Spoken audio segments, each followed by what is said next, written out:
اور اللہ نے ہمیں حکم دیا سید الانبیاء سے جب تک محبت نہیں ہوگی تو میں اپنی محبت کو بھی تسلیم نہیں کروں گا.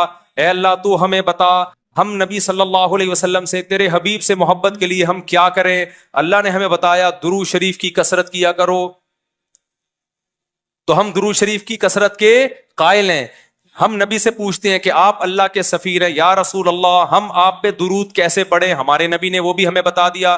فرمایا جب دور ہو تو اللہم صلی علی محمد یہ والے درود پڑھا کرو, فرشتے مجھ تک پہنچا دیں گے. اور جب میری قبر پہ آ کے پڑھا کرو تو الصلاۃ والسلام علیک یا رسول اللہ, میں ڈائریکٹ تمہارے درود کو سن لیتا ہوں. تو ہمارے پاس اس بارے میں بھی ہدایات کیا ہیں؟ واضح ہدایات ہیں.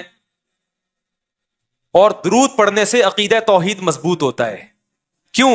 درود اصل میں دعا ہے اللہ سے. کس کے لیے؟ پیغمبر کے لیے. اس میں اور عقیدہ بنتا ہے کہ بھائی پیغمبر بھی اللہ کی رحمت کے محتاج ہیں, تبھی تو ہمیں کہا جا رہا ہے پیغمبر کے لیے دعائیں مانگو. ہاں ہماری دعا کے محتاج نہیں ہے, اللہ نے تو ویسے بھی پیغمبر پہ رحم کرنا ہے, لیکن ہم انگلی کٹا کے اپنا نام شہیدوں میں لکھوا لیتے ہیں. تو ہمیں اللہ نے اپنے حبیب سے محبت کے اظہار کا یہ موقع دے دیا. ہم جب پیغمبر سے پوچھتے ہیں یا رسول اللہ ہر عبادت کے لیے کوئی خاص وقت ہوتا ہے جس میں اس عبادت کی فضیلت بڑھ جاتی ہے. روزہ عام دنوں میں رکھو 3 روزوں کا ثواب, 10 روزوں کا ثواب. رمضان میں رکھو گے تو ثواب بڑھ جائے گا. تو یا رسول اللہ ہم آپ پہ جب درود پڑھے تو کوئی ایسا دن ہے, کوئی ایسا ٹائم ہے جس میں درود پڑھنے سے ہمیں ثواب زیادہ ملے گا؟ آپ صلی اللہ علیہ وسلم نے فرمایا ہاں, جمعے کے دن درود پڑھنے کا ثواب حدیث کا مفہوم ہے عام دنوں سے زیادہ ہے. اس لیے ہمارے جتنے بھی اکابر ہیں وہ جمعے کے دن درود شریف کی کثرت کیا کرتے تھے. یا رسول اللہ آپ اللہ کے حبیب ہیں, اللہ نے قرآن میں حکم دیا ہے من یطیع الرسول فقد اطاع اللہ, جو پیغمبر کو فالو کرے گا, پیغمبر کی بات مانے گا, وہ ایسے ہی ہے جیسے اللہ کی. تو آپ ہمیں بتائیے درود شریف ہم نے بلند آواز سے پڑھنا ہے یا آہستہ آواز سے؟ ہمارے نبی نے ہمیں تلقین کی کیسے؟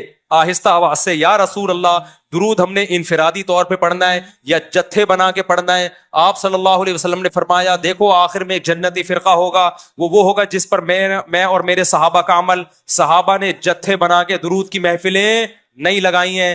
جس صحابی کو جہاں موقع ملا انہوں نے کثرت سے پیغمبر پر درود پڑھا. ہم نے اپنے اکابر کو دیکھا ہے, اپنے علماء کو دیکھا ہے, آج بھی بزرگان دین کو دیکھا ہے, کوئی مسجد کے اس کے کونے میں بیٹھ کے تسبیح ہاتھ میں لے کے درود شریف پڑھ رہا ہوگا, کوئی مسجد کے اس کونے میں بیٹھ کے. میرے شیخ اور اپنے علماء مشائخ کو میں نے دیکھا ہے جب مسجد نبی میں جاتے ہیں 2 گھنٹے 1 گھنٹے 2.5 3 گھنٹے عصر سے مغرب تک کا پورا ٹائم پیغمبر صلی اللہ علیہ وسلم کے روضہ رسول کے نبی کے روضے کے قریب سارا ٹائم درود شریف میں گزار دیتے ہیں. یہ وہ طریقہ ہے جو پیغمبر سے محبت کا اظہار کا اللہ نے آپ کو بتایا ہے. اے اللہ ہم اور کس طرح سے آپ سے محبت کا اظہار کر سکتے ہیں؟ اللہ نے فرمایا کہ جو پیغمبر سے محبت کرنا چاہتا ہے اسے پیغمبر کے اخلاق اور عادات اپنی زندگی میں لانے پڑیں گے. ہمارے پیغمبر صلی اللہ علیہ وسلم جب رات کو تہجد کے لیے اٹھتے تھے تو اس کا خیال کیا کرتے تھے کسی کی آنکھ نہ کھلے. جب رات کے وقت آپ گھر میں تشریف لاتے اتنا آہستہ آواز سے سلام کرتے کہ جو جاگ رہا ہے وہ جواب دے دے, جو سو رہا ہے اس کی آنکھ نہ کھلے. لیکن ہم پیغمبر سے محبت کا اظہار کیسے کرتے ہیں؟ موبائلوں کے سگنل کیا ہو گئے؟ بند. یہ محبت کا اظہار کا کیا ہے؟ اتنے بڑے بڑے جلوس, ناچ گانے اور جو میوزک, موسیقی اور تھرکنا اور پھڑکنا اور روڈ بلاک کر دینا, سیکیورٹی کے مسائل کا کھڑا ہو جانا گورنمنٹ کے لیے,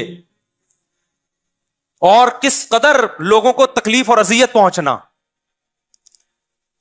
تو یہ پیغمبر صلی اللہ علیہ وسلم کی سیرت بولو نہیں ہے. یا رسول اللہ ہم آپ سے محبت کے اظہار کے لیے کون سا حلوہ پکا سکتے ہیں؟ ہم نبی سے محبت, جب تک پیغمبر سے محبت نہ ہو ایمان قابل قبول نہیں ہے.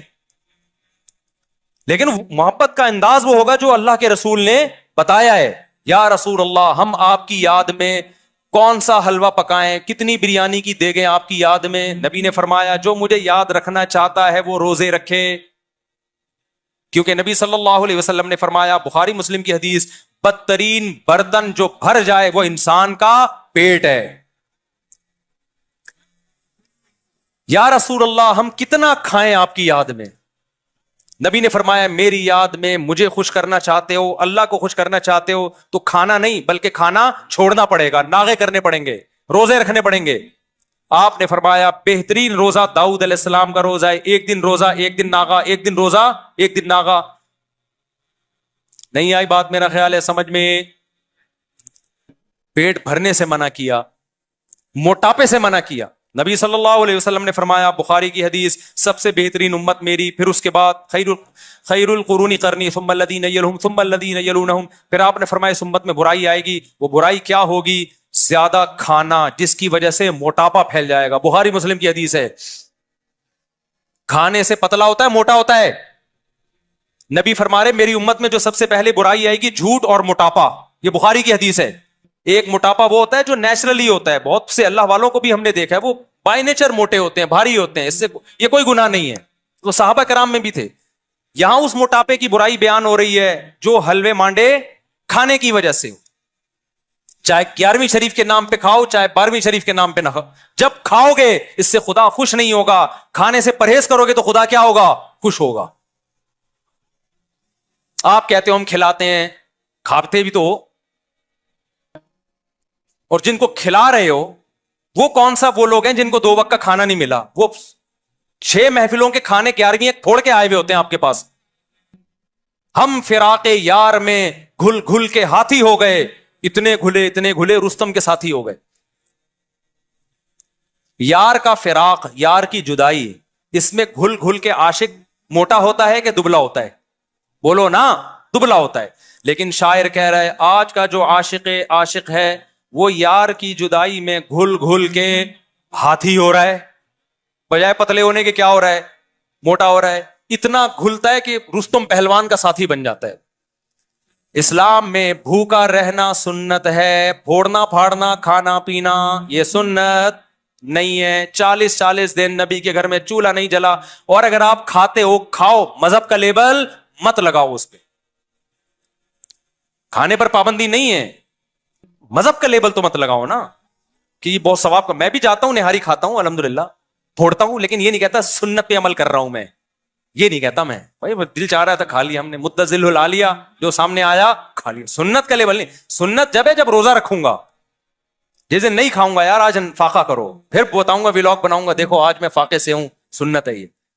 پھوڑنے پھاڑنے کے بھی ویلاگ ہم بناتے ہیں بس نہاری کے فضائل سنانے کے لیے کہ اتنی مزے کی. سنت سمجھ کے نہیں پھوڑتے آپ. آج ہماری سوسائٹی کھانے کو مذہب سمجھنا شروع کر دیا ہے. مذہب نہیں ہے کھانا, فاقے مذہب ہے, بھوکا رہنا مذہب ہے. وقت بہت ہو گیا, کہنے کے لیے بھی بہت کچھ ہے, لیکن کیا کریں. میرا مقصد کسی کا مذاق اڑانا نہیں ہے. ایک آخری بات کر کے اپنے بیان کو ختم کرتا ہوں. کل کوئی میرے سامنے کلپ آیا, اس کلپ میں کسی نے یہ کہا کہ غوث اعظم چاند پہ پہنچے تھے. واللہ عالم کسی کے پاس رپورٹ آئی ہوگی. اچھا, بہت سے لوگوں نے الٹا سیدھا لکھا ہوا تھا, برا بلا کہا ہوا تھا. کیا وہ کہہ رہا تھا کہ امریکہ تو بعد میں چاند پہ گیا ہے, غوث اعظم پہلے چلے گئے تھے. اچھا, نیچے سب ملے جلے کمنٹس آ رہے تھے نا. ایک نے بڑا اچھا کمنٹ کیا, اس نے کہا اگر کوئی غیر مسلم بھائی یہ کلپ دیکھ رہے ہیں تو خدا را اسلام کو برا نہ سمجھیں, یہ جھوٹی خبر ہے. سمجھ رہے ہیں نا؟ یعنی اس بندے کو یہ خیال ہوا کہ یار یہ ہمارے آپس کے مسئلے ہیں, چاند پہ گئے تھے نہیں گئے تھے یہ رپورٹیں ہم کرتے رہیں گے, لیکن غیر مسلم جب یہ مذہبی اسکالر سے یہ بات سنے گا تو وہ کہے گا کہ یار یہ ہے اسلام. یہ اس پہ فخر کر رہے ہیں کہ انگریز ایک تو جا نہیں رہے چاند پہ, ہیں جانا تو ہم کو چاہیے تھا نا, کیا خیال, ایک تو جا نہیں رہے ہیں, اوپر سے عذر لنگ بدتر از لنگ, عذر ایسا پیش کر رہے ہیں کہ ہم تو پہلے جا چکے ہیں. تو اس نے یہ لکھا کہ غیر مسلم کو کہا کہ کوئی غیر مسلم بھائی یہ دیکھ رہے ہو تو یہ اوریجنل اسلام نہیں ہے. یہ بڑا اچھا کمنٹس کیا, مجھے اس سے بڑا سبق ملا. میں نے کہا یار ہم ربیع الاول میں محرم میں جو کچھ بھی کریں یار, آپ دل کھول کے حلوے بھی کھائیں, مانڈے بھی, اور ناچیں بھی, اور گائیں بھی, اور جو بھی کرنا ہے کرو. غیر مسلم کو بس یہ بتا دو یہ اوریجنل اسلام نہیں, تاکہ وہ بدگمان نہ ہو. جب غیر مسلم محرم میں ہمیں ماتم کرتا ہوا دیکھے گا, خون بہاتا ہوا, وہ اس اسلام کی طرف مائل ہوگا؟ بولو نا. اس میں اٹریکشن, نماز کو دیکھ کے مائل ہوتا ہے, روزے کو دیکھ کے مائل ہوتا ہے, حج کو دیکھ کے مائل ہوتا ہے, لیکن محرم میں جو ہم خون بہا رہے ہیں، اپنا ہی خون بہا رہے ہیں، اس عمل کو دیکھ کے غیر مسلم ہماری طرف مائل نہیں ہو.